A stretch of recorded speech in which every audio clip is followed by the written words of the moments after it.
Hello everyone, and welcome to the latest Handyman in the Field. Today we have a new topic to discuss, and it's basically how do I handle jobs that don't go as planned? And more specifically, how this can help you if you've got a job that doesn't go as planned. The biggest thing is you're never going to have everything go perfectly all the time. Sometimes things just go perfectly smooth, and it's amazing when that happens. You know, you shoot out an estimate that says something's going to take 4 hours. It ends up only taking 2. The customer's completely happy with it being fixed, and everything is just perfect. You make a good amount of money on that job. At the same time, your customer's very happy. There's a high probability they're going to leave you a 5-star review, and everything just goes perfect. When you're starting out, that doesn't happen.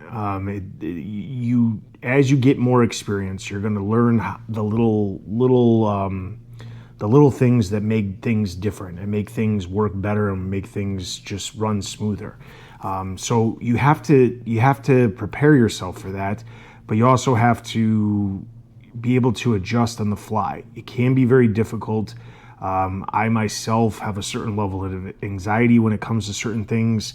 I've learned to deal with it a lot. And while it can be extremely stressful, and I wear a watch that tells me I'm stressed out, 65% of the day, it's not because I can't do the jobs. It's just because there's constantly a bunch of stuff that's going on. The thing is, the important thing and what makes you and I different than most other people who are fixing things, not necessarily even handymen, but people who don't have a real business, who are not actually doing things the professional way that, at least what I'm trying to get across here, is the most important thing when you're running a business.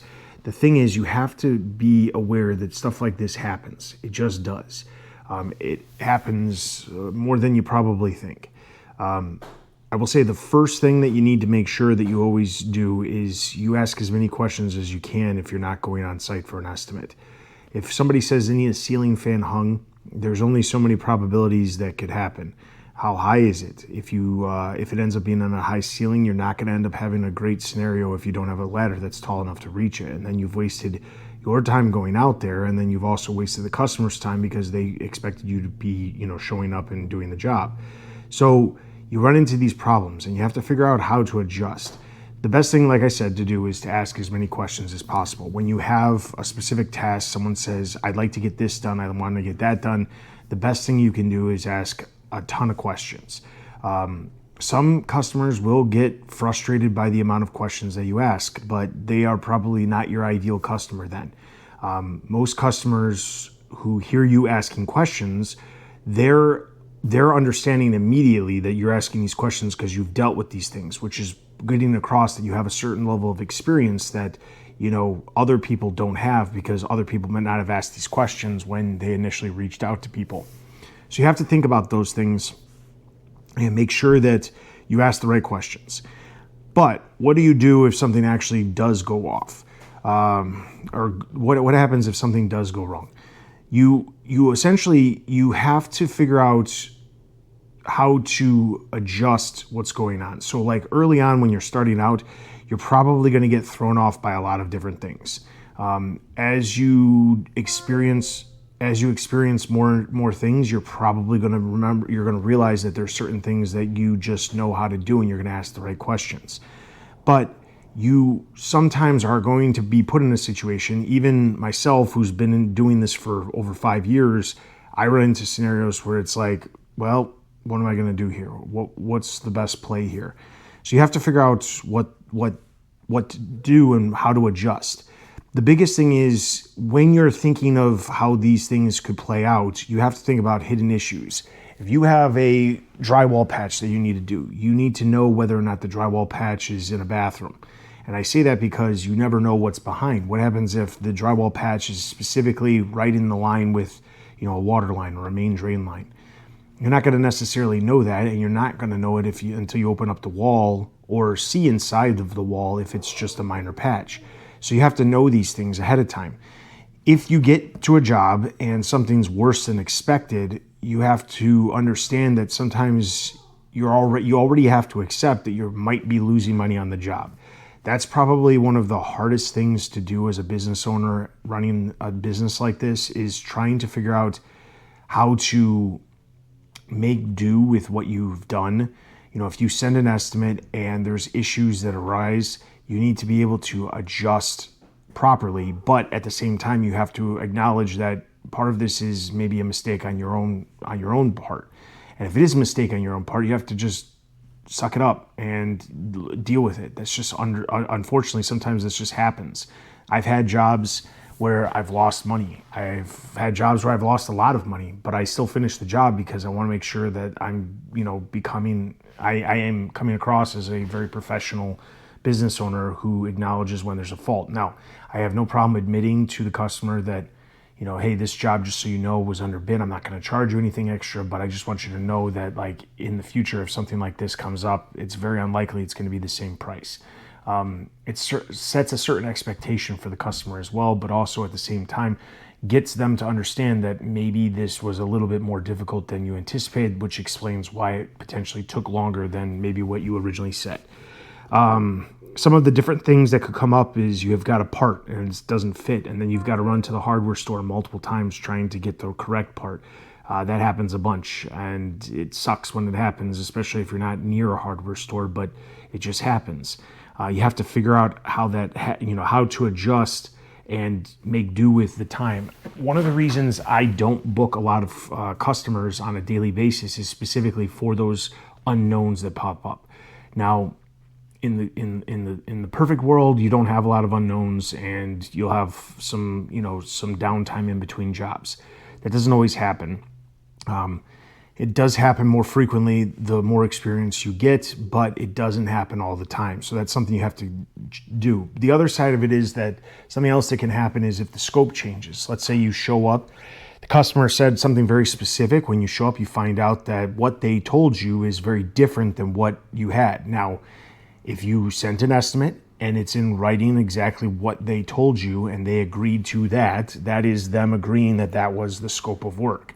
So you have to then be able to go to them and say, unfortunately, this is way beyond what you described, and this is what I told you in an estimate, and that was the scope that we discussed. That was the scope you approved, and unfortunately, this is far beyond that. At that point, they can choose to do a couple of different things. They might ask you to leave. That might happen, and then you're out that time that you were on that job site. Another option is they say, okay, so what will it cost to actually do what needs to be done to accomplish what I wanted to accomplish in the first place? When that happens, do not immediately start thinking about how you can give them a discount because they described something incorrectly and you were going off of their description. It's never a perfect scenario when stuff like that happens. That's why it's important, like I said, to ask as many questions as possible. But the important thing is to know that they made the mistake by not telling you what it was, and you're just going off of the information that you were given. So I would strongly dissuade you to not then go, give a discounted price on something. Now, if it's something that you can't take care of at that time, that's a different story. If you have to come back and do it at a separate time. If you've listened to my This Week in the Field episodes where I talk about my weekly recaps, there's plenty of situations that come up. One of them is weather. Weather, makes things have to adjust. If there was no weather in the forecast when you built out your schedule, and now there is weather that's going to affect you taking care of a job, that's a problem. You have to figure out how to make that work. At the same time, there's other things that could come into play where a customer describes something and then it goes way beyond that. So the biggest thing is when those situations arise, any of those situations I just described, the first thing you do is you do not rush and you do not panic. Don't purposefully try to, if you need more time to accomplish what needs to be accomplished, don't focus heavily on that idea that you only allotted 2 hours for this job, so you only have 2 hours. Now, if you have another customer that you have to, that you're supposed to be going to, shortly after this job, maybe send them a message and say you could be running late. Make sure that that works for them. If not, try to reschedule right away so that way you've got some extra time. Communicate to the customer immediately that if you don't, because of the situation, it could take longer because they might not understand how long it could take you. Typically when I walk in the door, I always ask a customer, do you have any time constraints? Do you need to be leaving by a certain times where I need to, wrap up by a certain time? Most of the time they don't, because I don't really ever specifically say how long something's going to take unless they ask. If they say when they're booking the time frame for them to get the work done, if they say, well, I have a doctor's appointment that day, I'll specifically ask what time, and I'll try to plan around that so that it doesn't affect what I have to do. If they have a doctor's appointment at 12:30 and I'm showing up at 10, I don't want to be in a scenario where I have to be rushed because they have to be out of the house by 12 and it was a 3-hour job. I don't want to be in that scenario. So don't rush. Take a second to take an inventory of the situation. Figure out what you need to finish the job. Figure out how much time you need to finish the job. Figure out how to make the situation the best it can be given the unexpectedness of the scenario. The biggest thing is you have to understand the real problem. What is the problem? Is the problem that it's going to take too much time? Is it that you underbid this and it typically would cost a large amount more? Once you figure those things out and you think through the different options, then you can come up with a plan to, communicate it to the actual customer. Tell the customer the situation. Explain the situation. If you don't have a part with you, I drive around in a truck. I do not have a very huge supply of inventory that I drive around with. I have a single small pack out organizer that I have some various pieces of hardware that I typically, some miscellaneous screws, anchors, Wagos, wire nuts, just register screws, vent screws. Trying to think of, there's gutter screws, little things where it's just such a small thing, but if you don't have the right piece of hardware, running to the store for something like that is going to be a pain. I always have some shims. I always have, the things that I have, I drive around with a multi-tool and I drive around with a nail gun. I have multiple different size nails for my brad nailer. I have multiple different types of blades for my multi-tool and sanding pads, for the multi-tool. I make sure I have those things because those are the things that I could need to use in a pinch. So make those plans accordingly. If you need a very specific part and it's going to take you a solid, 20 minutes to get to the hardware store and 20 minutes back and then maybe 10 minutes there, that's almost an hour of added time. That's unfortunate and it sucks. But the thing is, you have to ask yourself after the fact, why did that happen? Did it happen because the customer didn't explain it well? Did I not ask for better pictures? Could I not tell certain things from the pictures? Should I have priced the fact that I can't tell what size that pipe is? Because I can't tell what size pipe that is, maybe I should factor in bringing a couple different, connections for that pipe. Whenever I have a plumbing job, I have a special box of plumbing things that I bring with. It has PVC glue and primer. It has silicone. It has silicone grease. It has, what else is in there? Plumber's putty. There's some other things. There's some ABS glue.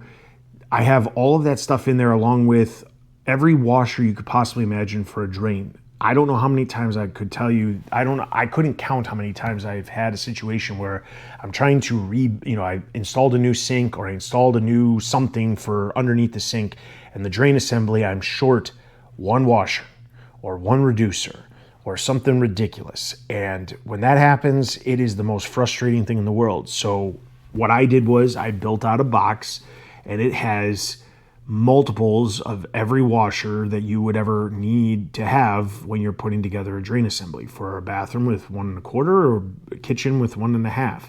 All of that stuff is in there. I do have an extra flapper in that box. I do have an extra flush valve in that box. I have a couple of different supply lines for sinks and toilets because that stuff comes up. Shut-off valves. I have a small little jar of 5 of those that they sell at Home Depot.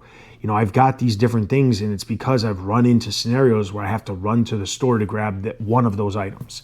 And that's the worst possible scenario in the world is when that happens. So you can prep after the fact, but in that situation, you have to realize, okay, well, there's something that needs to happen. If it was a timing issue, then that's on you. If it's a part issue, that could also be on you. If it's a scope issue, or it's, what the customer described is not exactly true, that's still a scope issue. You still have to ask yourself, what could you have done differently in order to make that scenario better? Could you have asked better questions? And then you use that for the future. A lot of what we do as business owners is learning from our mistakes, but also learning and adjusting for our mistakes. So when we have a situation where we don't know the scenario and we mess something up, we need to figure out how to make it better for the future. Or here's another option. If it's a type of job where there's too many unknowns and you don't really know what you're going to get into, if you're not going to go on site to do estimates for something like that, then you need to start thinking about maybe eliminating that specific type of job from your repertoire of what you do, because it is something that there's too many unknowns. Another thing that you can do is you can step back. You can, tell the customer, if it's, let's say, for example, it's something that's beyond what you're capable of doing. I've had customers I had a customer one time who told me they had a ceiling fan. This was about 3 years ago. They had a ceiling fan, needed to get replaced. I specifically asked them how high the ceiling was. They said 10 feet. My ladder is 14 feet, so that was fine. Well, when I got there, the fan itself was about 10 feet up, but there was a down rod that extended another probably, 6 feet up in the air, maybe 16 feet total. Well, or it might have been even taller than that, but the whole idea was I could not get to the box. There was no way for me to get to the box. My ladder did not reach that high. I don't have scaffolding, and it wasn't something I could take care of. I racked my brain after the fact trying to figure out what I could have done differently in order to make sure that I could have done that job. I've had probably 3 or 4 jobs come up where a ladder, would actually be, a ladder that actually reaches that high, like they have a 19 or a 20 foot ladder, humongous A-frame. You really have to have a rack because of how tall it is. And the problem is I don't have a rack. I don't necessarily have a way. So then I was trying to figure out how can I carry this thing in the back of my truck, and there really wasn't a great scenario. And then I ultimately realized, why am I trying to figure out a problem for something that it only comes up every 2 years or something like that? Maybe I just don't take on that work. And that's what it is. So if I get a customer who tells me they have something that's really tall up, like replacing a chandelier or a light fixture, and there's no way that I'm going to be able to get to it, I just tell them I'm not able to get that high. I don't do gutter cleanings that are, more than a single story, because I don't have ladders that, can go that high. I don't have a way to transport ladders. Now in the future, if I had a van and I had a ladder rack and I was able to, throw an extension ladder up there, absolutely, I would consider doing that. But that's not my situation now. So you have to account for those things. So sometimes the best option is to just step back and realize that's not something that you're capable of doing. Now, is it going to potentially frustrate the customer that you said you could and now you can't? Yes. But again, you have to just be apologetic and admit that you made a mistake. And most of the time they are okay with that. They want you to be honest. They don't want you to, somehow make it work and then get hurt in the process. They really do not want that, because they don't want the liability of something happening in their house. So they'd rather you be honest with them than anything else. When something goes wrong and it's your mistake, don't show any sort of frustration, especially around the customer, because it's not the customer's fault that you made the mistake. You have to figure out how to make the mistake. You have to make the situation better, but you don't need to take it out on the customer because you made the mistake. Even in the scenarios where the customer did make the mistake and it's not your fault that this situation is the way it is, you need to think about how it's still going to affect the customer, and it's still going to affect potentially your business if you show frustration because they did something or they described something in the incorrect way or something like that. You don't want them to go after the fact, even if you end up taking care of what they want. If you showed frustration and showed that you were upset with the fact that they messed up, they'll be offended by it. There's a high probability they're going to get offended by the fact that you were showing frustration towards something that they made a mistake about. People don't like being told they're wrong, and people definitely don't like being told they're wrong and then being, having to have to adjust by being told that they're wrong. So just keep that in mind. Things going wrong is normal. It can happen. It will happen. If it doesn't happen, it's only a matter of time before it will. So just keep that in mind. The most important thing is realize that the most important thing is how you handle yourself and the communication and the relationship you have with your customer. In those moments of high frustration or high struggle or problems, how you handle yourself is ultimately going to determine whether or not your customer is going to have a really good relationship with you and have you back. You solve a problem, even if it takes more time, even if it takes you losing money because you underbid it, even if it takes trying to, having to come back for a second trip when you weren't planning on it, or have to make an extra trip to the hardware store. Those situations and you solving the problem is going to make your customer happy with the outcome because you were able to solve it, and they'll know that you went above and beyond because you communicated to them the problem in the first place. So just keep that in mind. I just want you to know that a lot of what you have to do is just slowing down and figuring it out. So with all that being said, I hope that you guys get something out of this. If you are enjoying these videos, please like and leave a comment. If you've got questions about this topic or any of the other topics I've talked about, or you have a specific topic you'd like me to talk about in the future, please leave a comment in the comment section below. If you have a specific question, I'm going to try to do my best to respond to those individual questions to get your questions answered. In addition to that, like I said before, check out This Week in the Field, where you'll find out the mistakes that I make on a regular basis, because they still do happen. There are things that happen, and you just have to figure out how to make it work. You'll also find out about pricing and how my weekly schedule goes. Things are really ramping up right now, and there's a lot of stuff going on, and I'm getting extremely busy. So hopefully you guys are enjoying these videos, and like I said, if there's something you'd like me to focus on in the future, let me know. With all that being said, thank you so much for watching. This is the Handyman in the Field, Dustin, and we'll see you guys next time.